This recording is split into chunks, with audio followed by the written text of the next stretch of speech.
Irmãos, graça e paz ao pessoal aí do canal.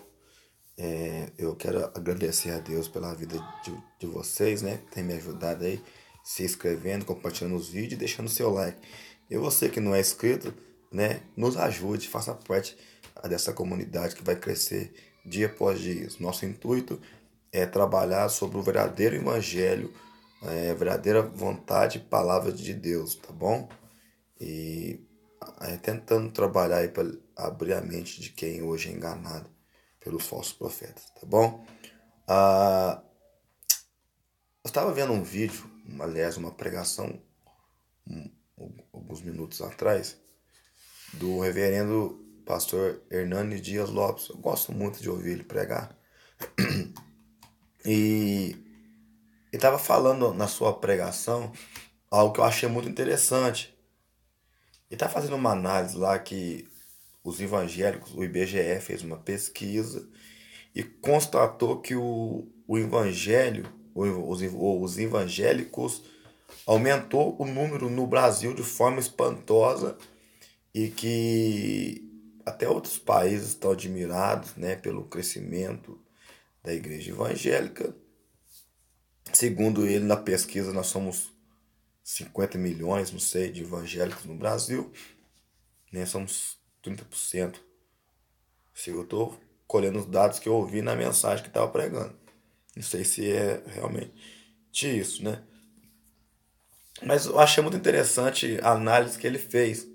Que se está crescendo é o evangelho ou igrejas evangélicas. Porque é diferente. Igrejas evangélicas é uma igreja que prega o evangelho. Evangelho no grego, evangelho, significa boa notícia. Qualquer um pode dar uma boa notícia. Se alguém fala que eu vou ganhar um carro novo, é uma boa notícia, é uma boa nova para mim. Se alguém falar que eu ganhei na Mega Sena, é uma boa nova, é um evangelho. Evangelho significa isso. Agora, o evangelho do nosso Senhor e Salvador Jesus Cristo, aí a conversa é outra. Evangelho, o termo grego é boa nova ou boa notícia.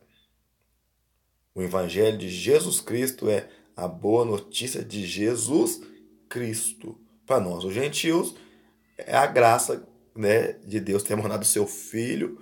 João 3,16. Deus amou o mundo de tal maneira que deu seu Filho unigênito para que todo aquele que nele crê não pereça, mas tenha a vida eterna.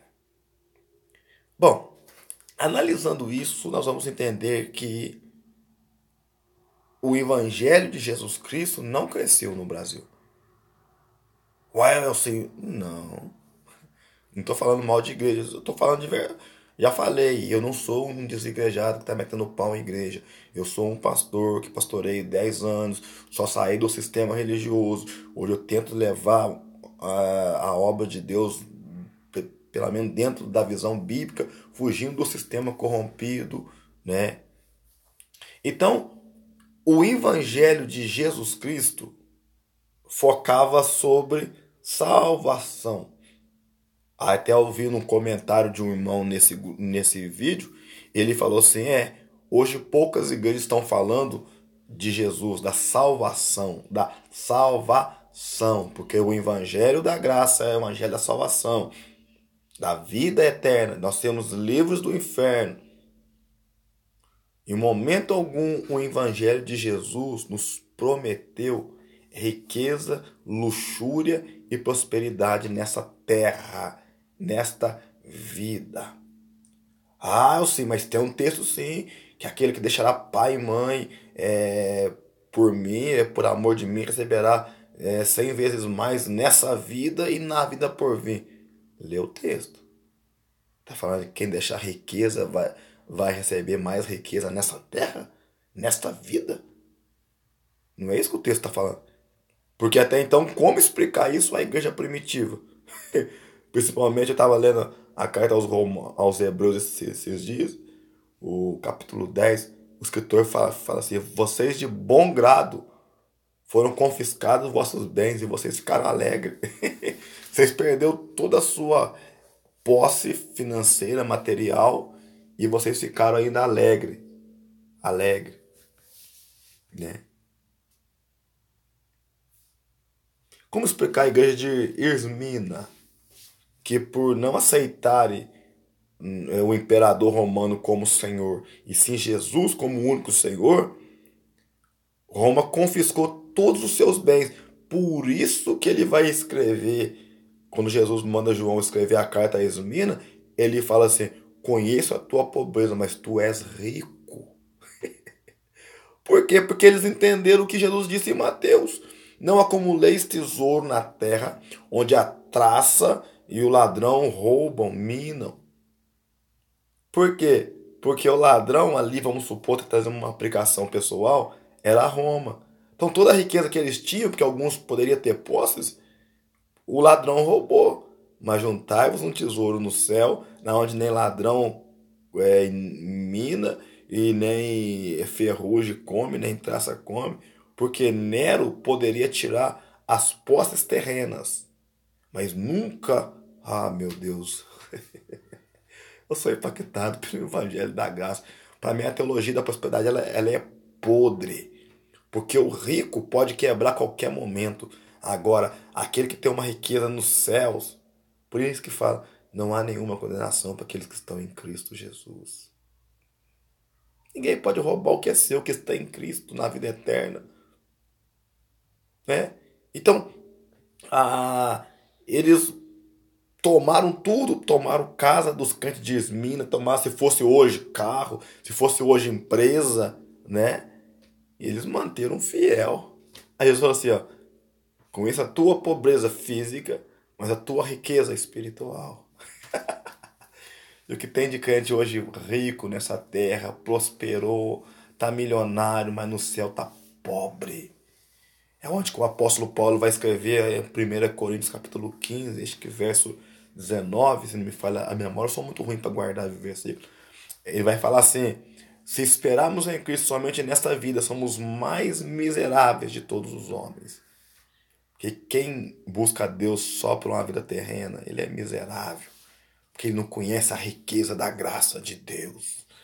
Então hoje as igrejas evangélicas não falam mais da salvação, da graça. Se você for conversar com alguns irmãos sobre a graça, você vê que é um vazio, não tem argumento.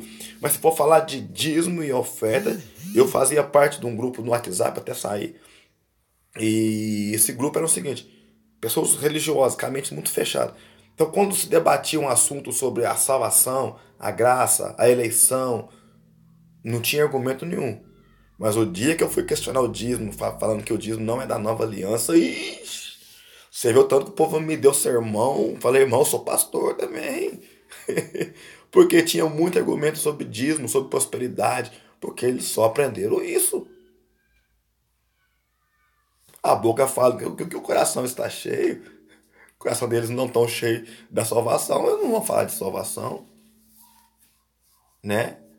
Então, você vê que no Evangelho de Jesus Cristo não tinha campanhas, não tinha votos com Deus, não tinha, não tinha, não tinha.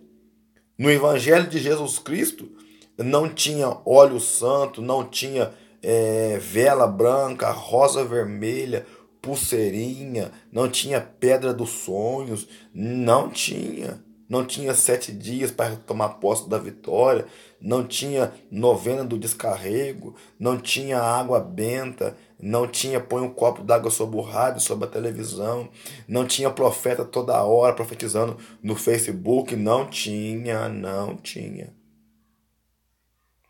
Agora, a igreja evangélica da Boa Nova, mas que, lembra que eu falei no começo do vídeo? O evangelho, boa notícia, qualquer um pode dar uma boa notícia. E o evangelho que você prega hoje é o evangelho da boa notícia, que você vai ficar rico, que você vai ficar milionário, que Deus vai te enriquecer. Deus ele só morreu na cruz para te dar Lamborghini, para te dar Camaro, para te dar BMW, para te dar Ferrari, para te dar mansão. Só não fala que ele morreu na cruz para te dar vida eterna. Ele só te fala que por mais que você seja empregado a vida toda, estiver em Cristo vai ser salvo. Eles não falam isso. Porque, segundo a teologia da prosperidade, ser empregado é até um pecado. Uai, te porei por cabeça, não por cauda. Você vai aceitar um ímpio governar você? Eu já vi a oração assim, meu Deus, não é justo. O ímpio tem, o seu justo, o seu fiel não tem. Uai, o ímpio trabalhou, pô, economizou. Oxe, ele não deu dízimo, não, mas economizou. Ele não é salvo, mas ele dinheiro ele tem, o que se planta se colhe. O crente é pentecostal, rodopia, planta bananeira, dá dízimo, dá voto, mas faz conta mais do que ganha. É um mau funcionário, vai prosperar como? Pra ser crente? Então não é, irmão. Entendeu? Então, é o resultado de tanto escândalo no meio evangélico. Porque cresceu o evangelho da prosperidade, da fartura, da riqueza. O crente não pode ficar doente. Não. E Timóteo? E Epafrodito? E o próprio Paulo? Um dia um pastor disse para mim que Timóteo só ficou doente porque não tinha fé. Eita terra! Não tinha fé, Timóteo, meu Deus. Então é isso. O Evangelho é o Evangelho da salvação. Se realmente o Evangelho de Jesus tivesse crescido no Brasil, nós não tínhamos tantos escândalos, não tinha tanta bagunça, não tinha tanta picaretice, não tinha tantas pessoas decepcionadas com a igreja. Fica aí meu recado. Que cresça o Evangelho da salvação. Não isso aí que eles chamam de Evangelho. Evangelho show. Evangelho que valoriza mais o ator, o artista, do que a própria palavra. Se você gostou, compartilhe o vídeo. Não se esqueça de inscrever no nosso canal, tá bom? Deixa seu like. Deus te abençoe muito, em nome de Jesus.